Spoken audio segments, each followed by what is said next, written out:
Olá, meu irmão, minha irmã, seja muito bem-vindo a mais uma Escola Bíblica Dominical, a paz do nosso Senhor Jesus Cristo.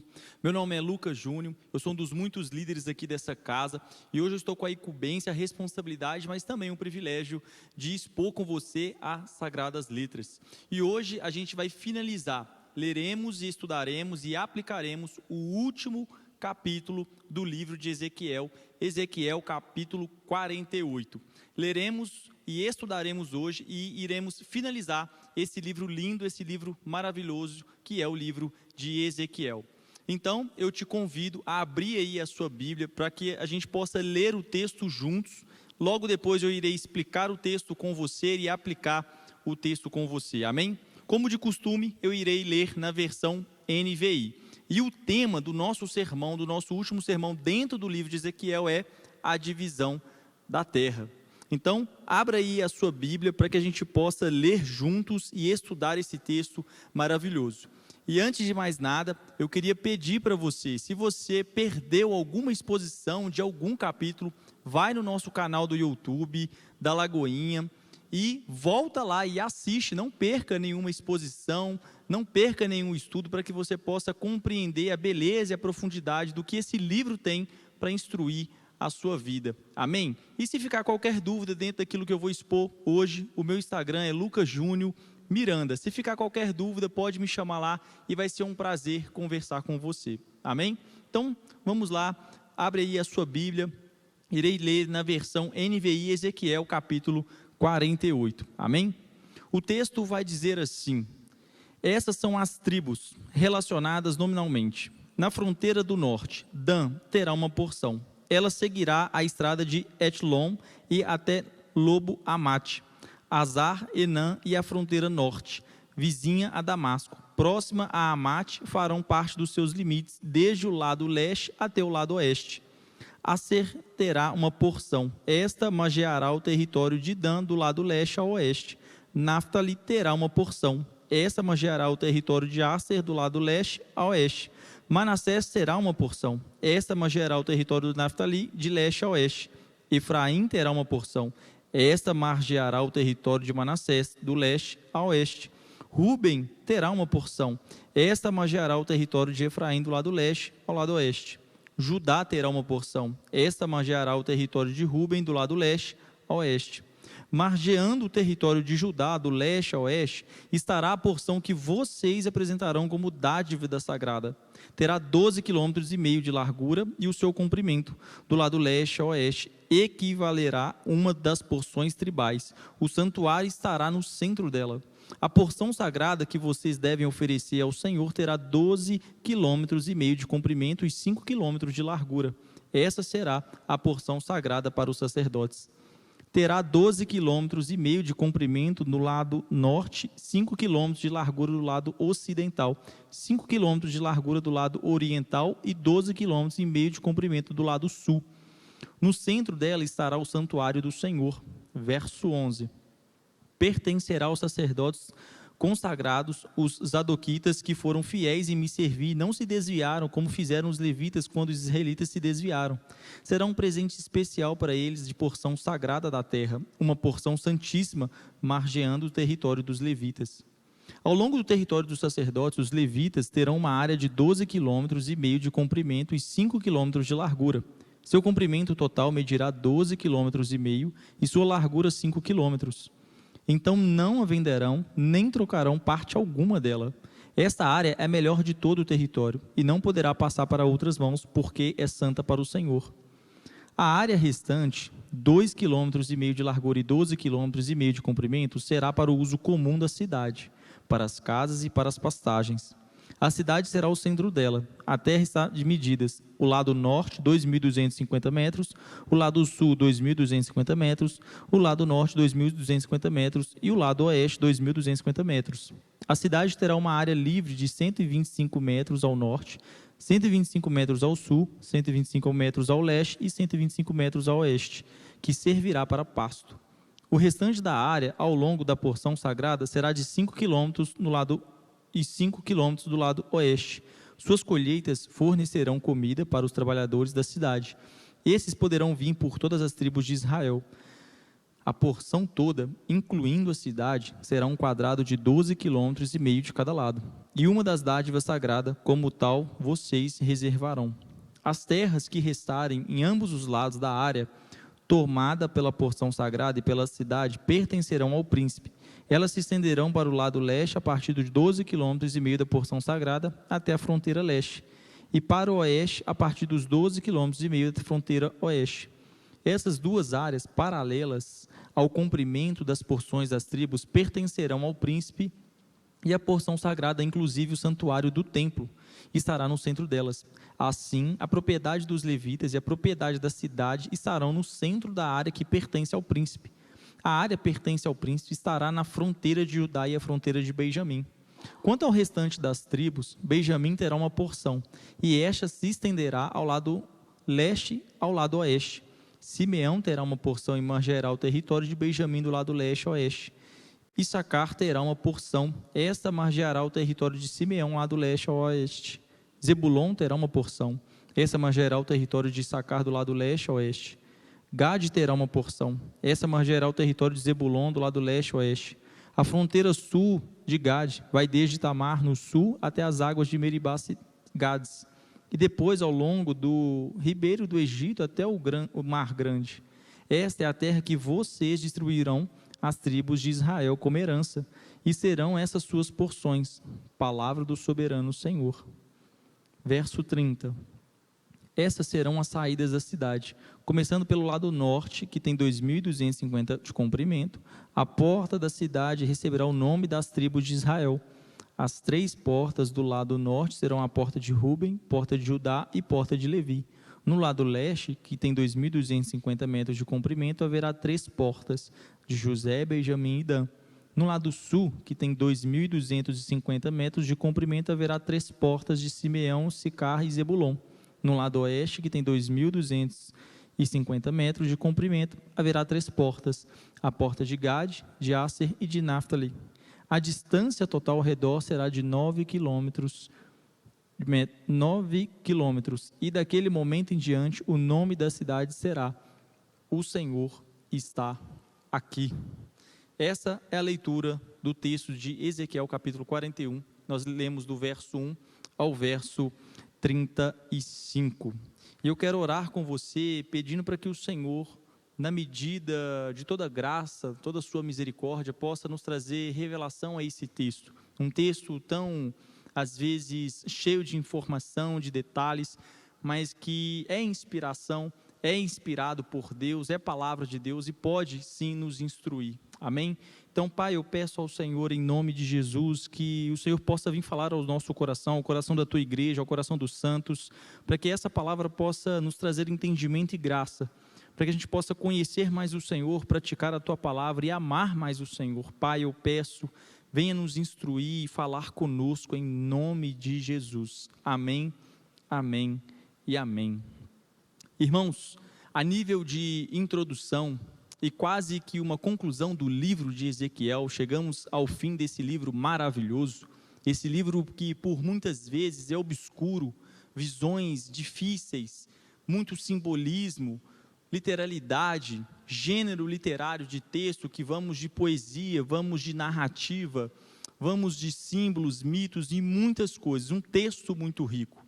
Fato é que Ezequiel é um profeta do contexto do exílio babilônico.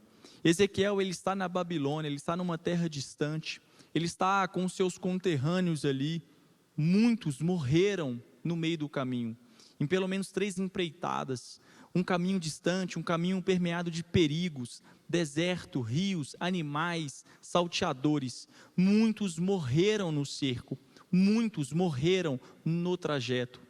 Poucos dali que chegaram na Babilônia estavam destruídos, desanimados. Basta você tentar imaginar, imagina você ser destituído da sua pátria, você ser levado para uma terra distante, no meio de um povo pagão, de outros deuses, outra cultura, um outro costume, uma outra língua. Imagina você estar lá, nesse lugar, longe. E o pior de tudo isso, com o sentimento de que Deus te abandonou. Porque você olha e diz, Deus abandonou Sião, Deus abandonou Jerusalém, estamos aqui à deriva, estamos aqui perdido. Então imagina Ezequiel, a missão dura e difícil de Ezequiel, ter que estar ali sofrendo, sentindo dor por toda essa perda e ainda tendo que profetizar, anunciar mais coisas a esse povo.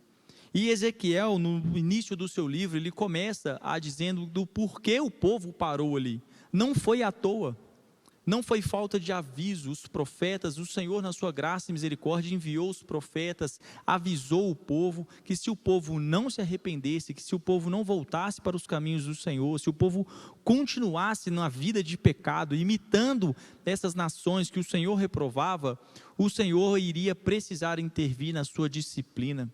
E assim foi. O povo do norte não se arrependeu e foi levado cativo. Judá, olhando para os seus irmãos, não aprendeu com o exemplo, não se voltou para o Senhor. Eles, na verdade, diziam: o Senhor é conosco, o Senhor mora em Sião, mora em Jerusalém, e o Senhor está conosco. Quando, na verdade, Isaías, Jeremias e até mesmo posteriormente Ezequiel iria dizer que não, o Senhor não estava com eles. Na verdade, o Senhor não estava aceitando o culto deles, era um culto completamente perverso. As mesmas mãos que eram levantadas para glorificar a Deus, para louvar a Deus, os mesmos lábios que cantavam louvor ao Senhor, eram mãos sujas de sangue inocente. No culto, eles demonstravam adoração e santidade ao Senhor, mas fora do culto, eles oprimiam seus irmãos, praticavam feitiçaria, idolatria, eles tinham misturado tudo, adoravam a Deus e adoravam a outros deuses também. Era como convinha. Agora eu quero adorar a Deus, eu desço ao templo e adoro ao Senhor, mas posteriormente eu vou entregar as minhas preces, a minha adoração e o meu sacrifício a outros deuses também. Então esse era o contexto do povo de Judá. O povo se distanciou de Deus. Então Ezequiel, ele olha para Jerusalém e ele vê Deus, a glória de Deus deixando Jerusalém.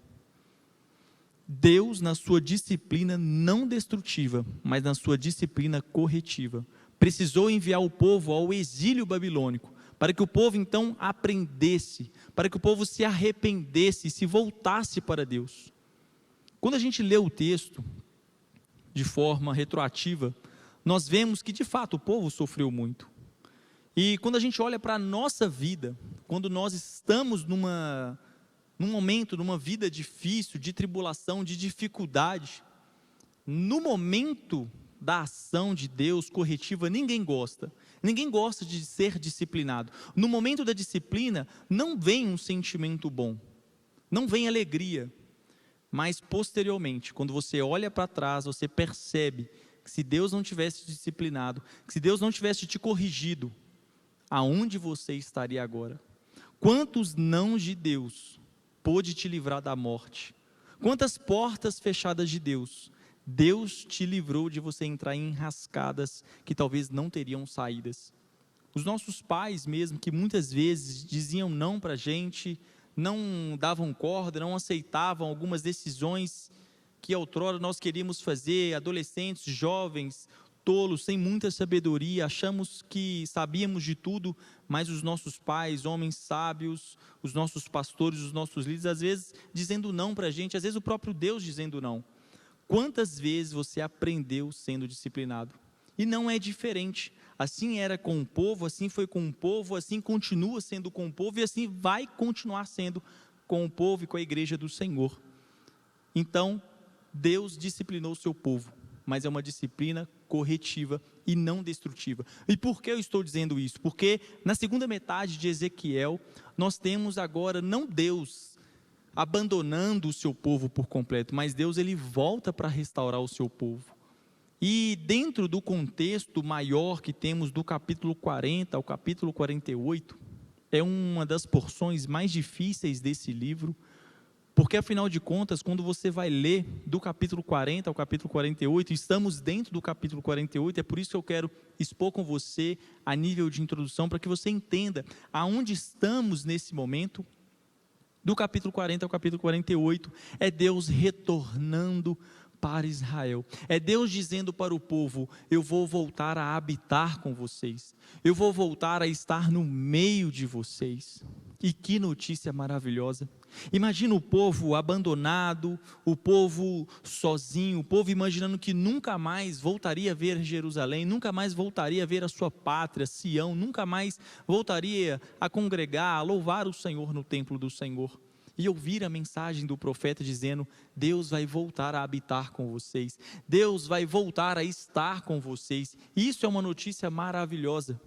Claro que haveria o tempo da correção de Deus, o tempo que Deus determinou para que o povo passasse no exílio, mas que Deus não abandonaria o seu povo para sempre na Babilônia, mas Deus iria resgatar o povo e iria também julgar a Babilônia.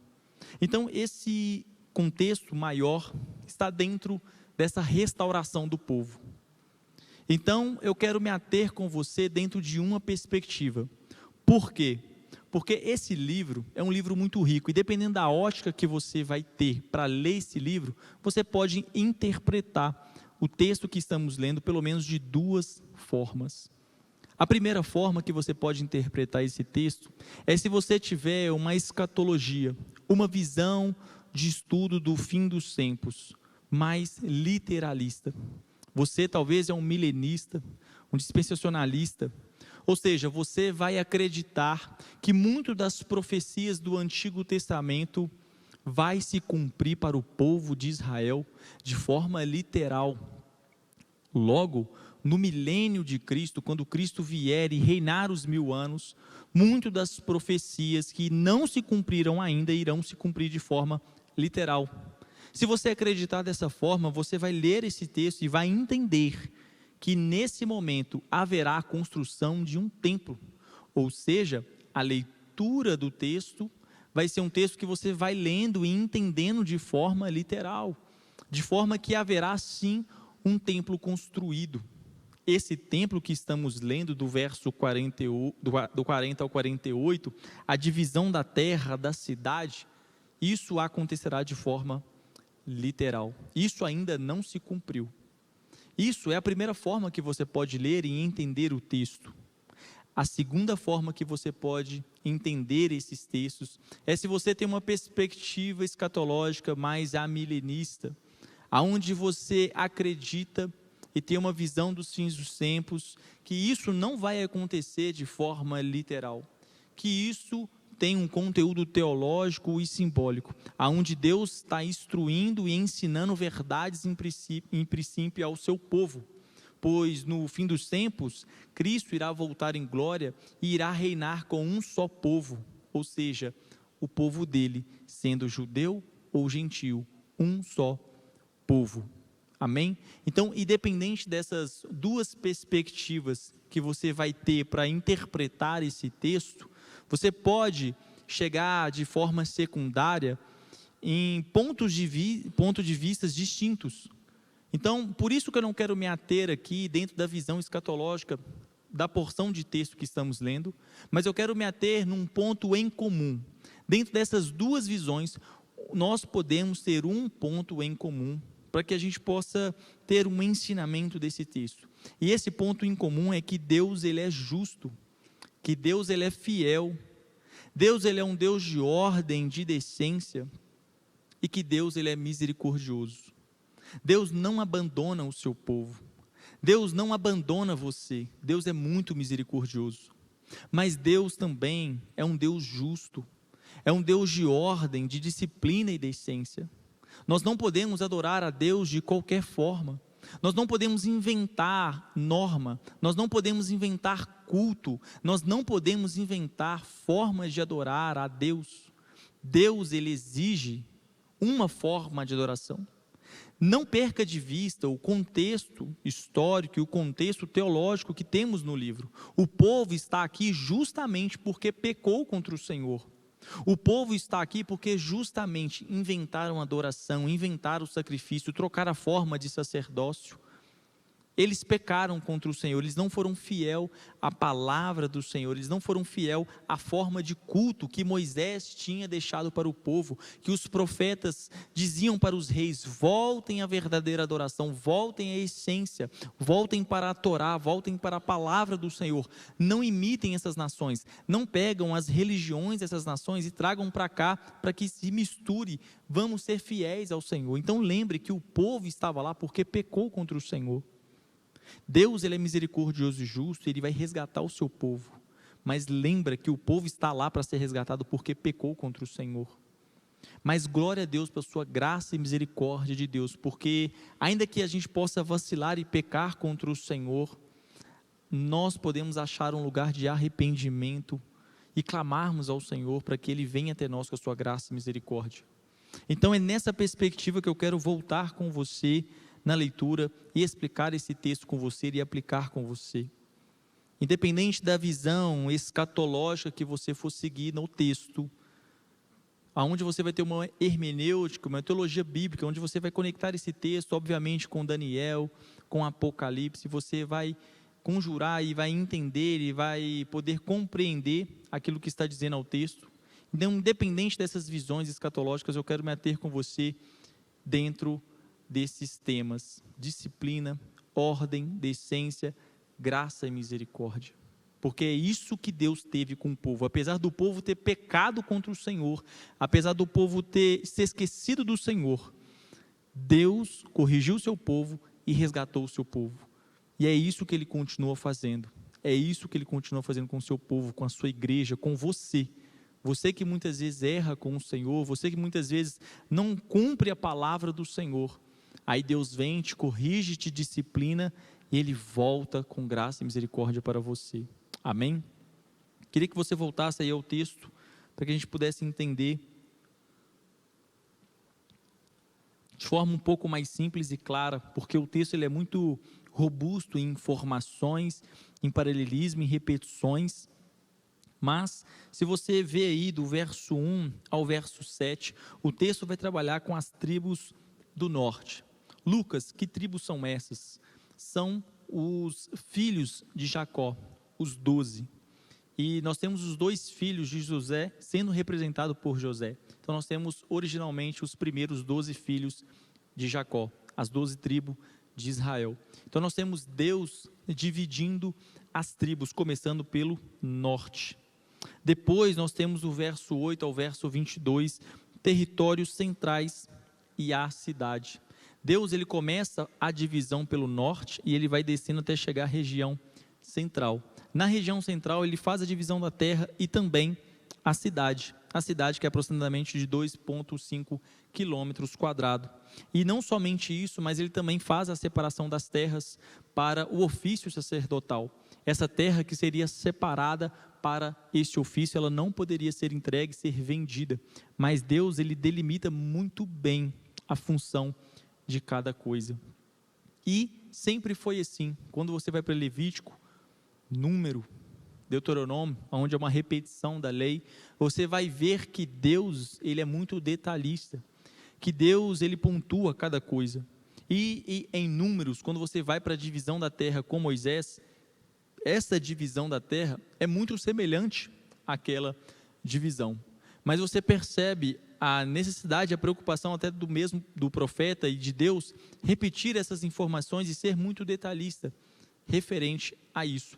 Até porque nós vamos e lemos a Bíblia, entender que conforme vai progredindo a revelação bíblica, o povo começa a mudar em forma de território, porque ora Israel perde terra, ora o Israel ganha terra. Nós tivemos as tribos brigando entre si. Nós temos na época de Juízes, quase que a tribo de Benjamim deixa de existir. Então, dependente de toda a confusão, de todo o pecado que houve, de todo ganha terra, perde terra no período dos reis, nós temos Deus delimitando novamente a divisão da terra, sendo organizado, disciplinado, com ordem e com decência e sendo muito justo. Aí do verso 23 ao verso 29, nós temos território das tribos do sul. Deus ele começa a divisão pelo norte, desce pelo centro da terra, com a cidade ele finaliza no sul, a divisão dos territórios do sul, aonde tem uma distribuição do sul que começa por Benjamim e também Judá, que eram as duas tribos que ficavam ao sul da cidade. Logo, nós, verso 30 ao 35, nós temos o acesso à cidade, onde nós temos os portões das cidades atribuídos, 3 para cada lado, sendo um quadrado, atribuídos 4 lados, 3 portões, 12 tribos. Cada portão sendo instruído para cada filho de Jacó, cada tribo. Deus, de forma muito disciplinada, muito organizada, o profeta ele vai descrever novamente toda a divisão da terra. E isso é muito importante. Isso mostra para nós que Deus ele tem uma vontade, Deus ele tem um desejo, ele é muito justo. Muitas vezes nós vemos que na divisão da terra, nós vemos que o povo ficando com uma terra, outra tribo ficando com outra, e no meio do caos, da confusão, da progressão dos reis, dos livros de Juízes, na época dos profetas, nós vemos que uma tribo sendo inimigo da outra, muito dificilmente Israel teve uma unificação, isso acontecendo de forma quase que palpável no reinado de Davi, mas logo se fundando posteriormente a Salomão, com Roboão perdendo já o domínio das 12 tribos, e ali por si só vai para frente as tribos divididas. Então Deus ele intervém de forma muito misericordiosa e justa a definir novamente a divisão da terra.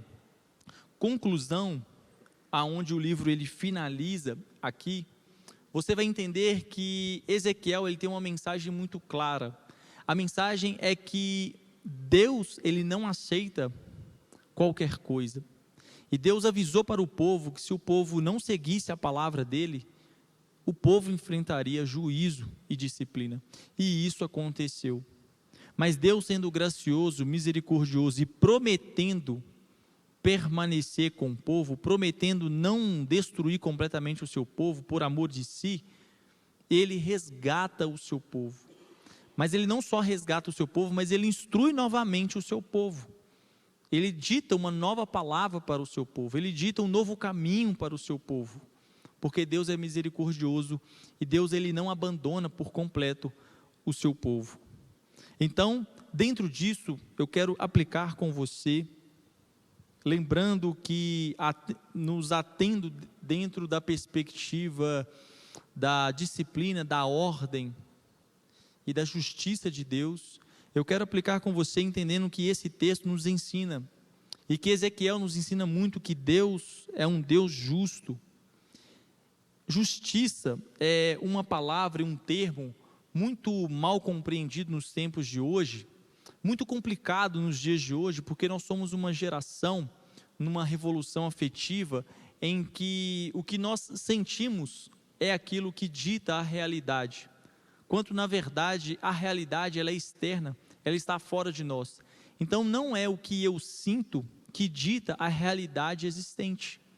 Se fosse assim, eu diria, eu me sinto bem, então vou fazer. Eu estou me sentindo mal, então eu não vou fazer. Eu sinto que isso é errado, eu sinto que isso é certo. E aí você age de acordo ou conforme o seu sentimento. Mas, apesar de isso ser algo corriqueiro, aceito dentro da cultura que nós estamos, isso nunca foi aceito na Bíblia, isso nunca foi aceito ou permitido no meio do povo de Deus, porque o povo de Deus, os cristãos, os servos de Deus, não andam conforme os seus desejos, não andam conforme a carne, mas andam conforme a palavra de Deus.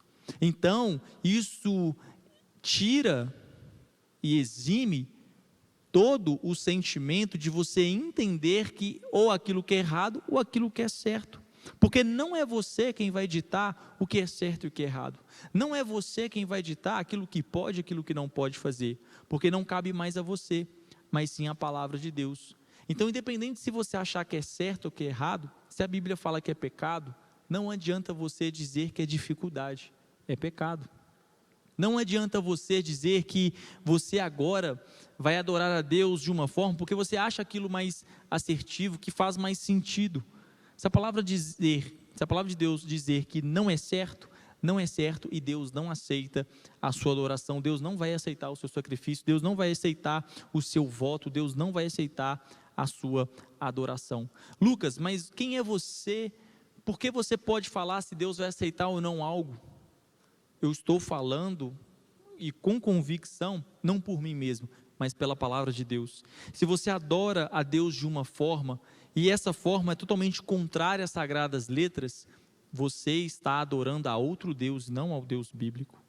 Porque Deus é um Deus justo, e o povo de Israel está nesse cenário de exílio exatamente porque Deus é um Deus justo. Porque Deus não poderia permitir com que o povo continuasse vivendo nas práticas imorais, continuasse vivendo na prática de idolatria e não fizesse nada.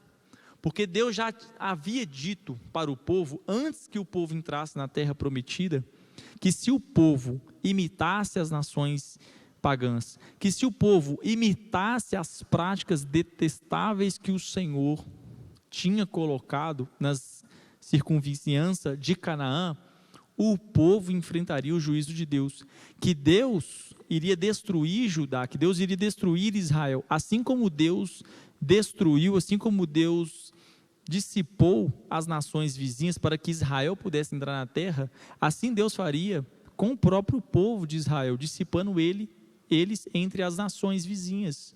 Deus já havia dito isso, Deus já tinha dito um caminho de bênção e um caminho de maldição, e ficou sobre o povo escolher andar ou no caminho de bênção ou no caminho de maldição. O povo decidido andar no caminho de maldição, Deus precisaria intervir, porque se caso contrário fosse, Deus não seria justo. Então, a Bíblia, nós podemos de forma muito clara e convicta dizer que Deus é justo. E independente se nós gostamos ou não, se isso nos ofende ou não, se isso nos machuca ou não, Deus, Ele é justo, continua sendo justo e vai continuar sendo. Ele não deixou de ser justo, Ele não ficou menos justo, Ele continua sendo justo. E nós precisamos entender isso de forma muito clara, caso contrário, nós iremos continuar prestando um culto que na verdade Deus nunca aceitou. E longe de eu e você querermos sofrer a disciplina, a correção de Deus, nós não precisamos passar por isso se eu e você andarmos no caminho do Senhor. Se eu e você entendermos que Deus tem uma palavra de bênção, que Deus tem um caminho para que eu e você pudéssemos andar, para que a gente não se desvie, porque Deus, Ele é um Deus tão amoroso que, vendo os teus filhos, o teu povo andar pelo caminho errado, um caminho de morte e destruição, que pai que não interveria no caminho do filho, sabendo que o filho percorre um caminho de morte e destruição? O pai que se preza por um filho, um pai amoroso e cuidadoso, ele não ficaria de braços cruzados, ele iria corrigir o teu filho, ainda que isso doesse nele, ainda que isso fosse machucá-lo, por amor maior da segurança do filho, ele iria intervir. Então nós podemos de forma muito clara entender que Ezequiel ensina que Deus é justo. Deus, Ele é muito justo.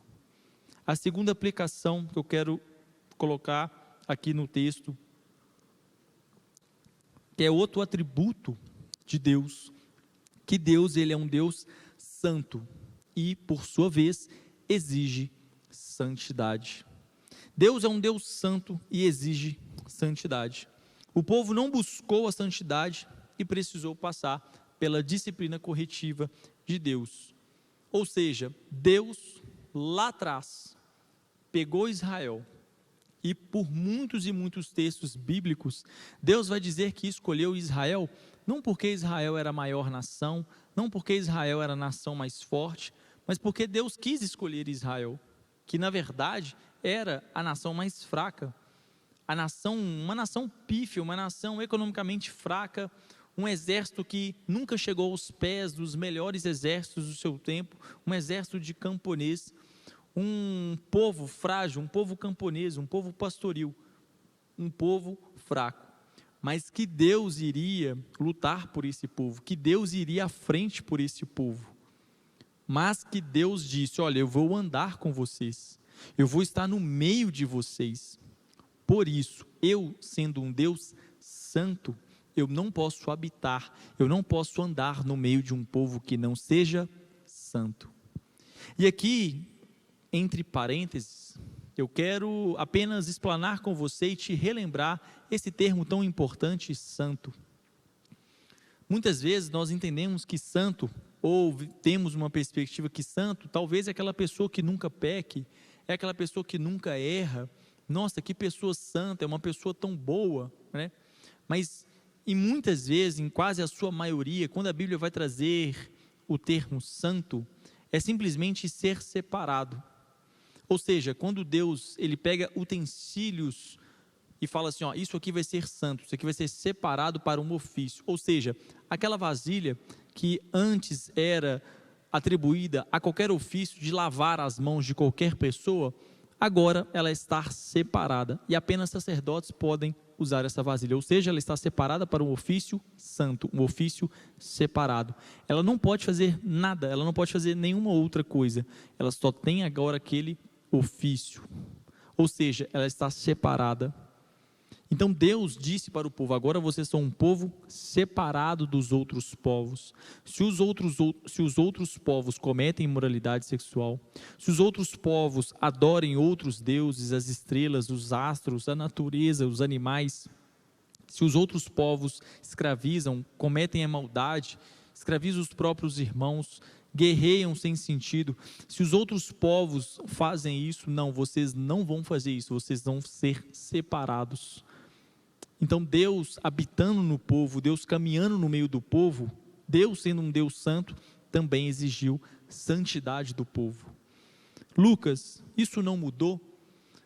Parece que o Antigo Testamento era algo mais sério, parece que Deus era um Deus mais bravo, era um Deus mais com um furor, com uma ira, e parece que Deus, ele passou a ser mais bonzinho, passou a ser mais tranquilo no Novo Testamento. Eu não consigo ver a ira desse Deus bravo do Antigo Testamento em Jesus Cristo. Eu não consigo ver que Jesus, nessa ira toda, dizendo essas coisas, eu não consigo.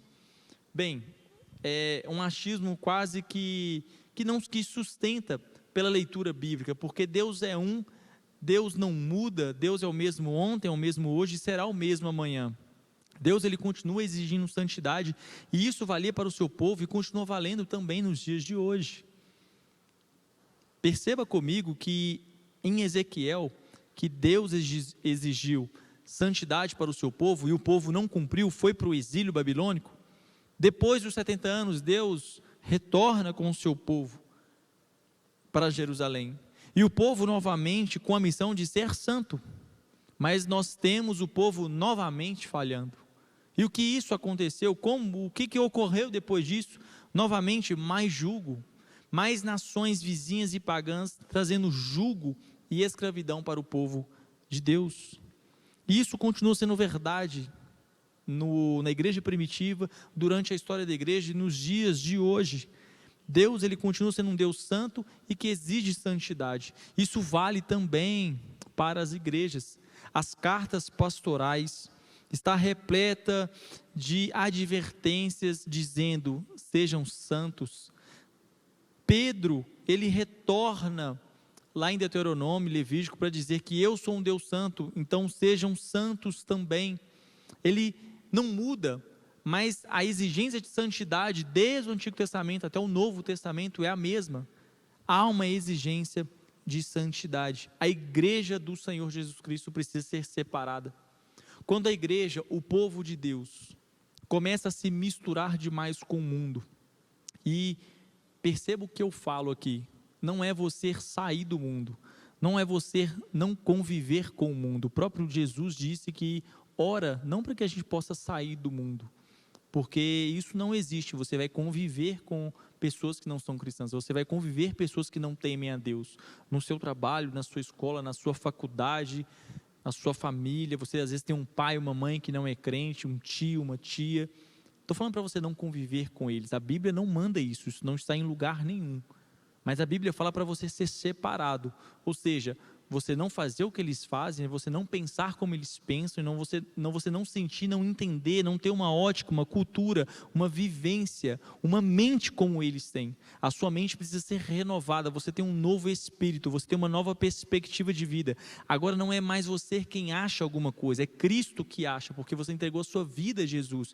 O seu Senhor é Jesus Cristo. Você abriu mão da sua própria vontade, você abriu mão da sua própria vida, porque afinal de contas o convite do Evangelho é negar a si mesmo, tomar a cruz de Cristo e andar, segui-lo a qualquer custo. E o preço do discipulado, ele é alto, ele custa a sua vida. Quanto da sua vida o discipulado custa? Custa tudo, custa tudo. Por isso que quando você caminha com Deus, você é diferente. Porque se a sua família pensa de uma forma, se às vezes um amigo seu está pedindo para que você faça algo que é completamente imoral, se o seu pai, a sua mãe está pedindo para que você faça algo que é errado, se os seus amigos acham que é normal algo que está completamente fora das sagradas letras, se o seu patrão, até mesmo o seu cônjuge, dizer algo que não tem a ver com a palavra de Deus, você não se mistura com eles, você não compactua com isso, você não pratica essas coisas, mas você é santo, você é separado. Isso continua valendo também para os dias de hoje. E a terceira aplicação que eu quero aplicar com você é que a maior injustiça de todas se tornou a nossa justiça. Cristo, o justo de Deus, carregou a nossa injustiça para que nós, injustos, pudéssemos nos tornar justos aos olhos de Deus. Então, somente crendo em Cristo Jesus, você pode se tornar justo diante de Deus. Porque a Bíblia vai dizer que não há um justo sequer. Não tem ninguém que pratica o bem. Ninguém busca a justiça de Deus. Isaías vai dizer algo escandaloso, que as nossas melhores obras, aquilo de melhor que você pode entregar a Deus, é como um trapo de imundícia, não vale absolutamente nada. Nada que as suas mãos, que os seus lábios, a força e o seu vigor pode entregar a Deus é favorável a Deus. Como resolver isso? Porque, afinal de contas, o próprio contexto de Ezequiel vai dizer que Deus resgatou sim o seu povo, mas o povo voltou para o pecado. Então, como resolver isso? Deus pegou o único justo, Cristo, que nunca pecou, mas se fez pecado. Ele pegou toda a injustiça e aplicou a si, para que eu e você, sendo injustos, pudéssemos nos tornar justos. Por isso que todo aquele que nele crê, terá a vida eterna, e não haverá mais condenação, porque toda a nossa injustiça foi atribuída lá na cruz do Calvário. É por isso que em Cristo Jesus, você se torna justo diante de Deus. E é em Cristo Jesus que você consegue ter uma vida separada e uma vida santa. Sem Cristo, você não consegue ter uma vida separada, você não consegue ter uma vida santa e justa, porque na força do seu braço, na força da sua carne, na força do seu intelecto, você não vai conseguir lutar contra o pecado, você não vai conseguir ser separado, você vai se render a este mundo, você vai se render a essa cosmovisão demoníaca do mundo, você vai se render às paixões da carne. Mas em Cristo Jesus, sendo santo, santificado, separado em Cristo, você pode vencer o mundo, porque Cristo disse: eu venci o mundo, por isso tenha de bom ânimo, porque se nós estivermos caminhando com Ele, nós podemos também vencer o mundo. Então, essa palavra, que ela possa nos ensinar que sim, a Bíblia, em muitos textos é obscuro, é de difícil interpretação, e dependendo da ótica, da cosmovisão que você for ter, dependendo da sua vertente teológica, você pode sim atribuir e aplicar diferentes significados ao texto. Mas tudo isso fica num ponto secundário. Se Cristo vai voltar nos 1000 anos de forma literal, se a igreja vai passar pela grande tribulação, se a igreja não vai passar pela grande tribulação, se você é milenista e crê que isso é simbólico, que Cristo ele já reina nos 1000 anos, tudo isso são pontos secundários. Mas nós temos um ponto primário, um ponto em comum, que um calvinista e um arminiano, um milenista e um amilenista, um pré-tribulacionista, um pós-tribulacionista, todos podem sentar à mesa e concordar num ponto, que Deus ele voltará em glória, que Deus ele reinará com o seu povo, que Deus é um Deus de misericórdia, que prometeu resgatar o seu povo por meio de Cristo, que todo aquele que nele crê não vai perecer, mas vai herdar a vida eterna, que Deus ele é santo, que Deus ele é justo. Isso valia para o povo, isso valia por aquele tempo de Ezequiel e continua também valendo para os dias de hoje. Isso são pontos primários, isso nós todos podemos concordar de forma muito clara. Então que nós podemos pegar esses pontos em comum e que a gente possa guardar essa palavra no nosso coração, para que a gente possa crer em Jesus e seguir firmes em nome de Jesus. Louvado e bendito seja o nome do Senhor. Espero que você tenha sido abençoado com a nossa exposição do último capítulo de Ezequiel, capítulo 48. Aqui finalizamos Ezequiel. Se você perdeu qualquer exposição, volta lá no nosso canal, participa, olha, pega o estudo, entra no nosso grupo de WhatsApp, não fica de fora. Amém? Espero que você possa ter sido muito abençoado, ter entendido, apesar de sim termos textos difíceis, mas se ficou qualquer dúvida, chama a gente lá para conversar, estamos aqui para te servir e estudarmos juntos a palavra de Deus. Então, com muita humildade, com muita graça, eu peço que o Espírito Santo de Deus possa nos trazer o entendimento, pegar aquilo que é claro, aquilo que precisa ser urgente nas nossas vidas e nos dar a graça para a gente poder praticar, colocar em prática aquilo que Ele nos ensina, a santidade, a disciplina, a ordem, decência, guardar o nosso coração no Senhor, ter a esperança que Ele voltará em glória para resgatar o seu povo, que Deus é justo e Deus é misericordioso, que a gente possa descansar nessas verdades, em nome de Jesus. Deus te abençoe e até uma próxima Escola Bíblica Dominical.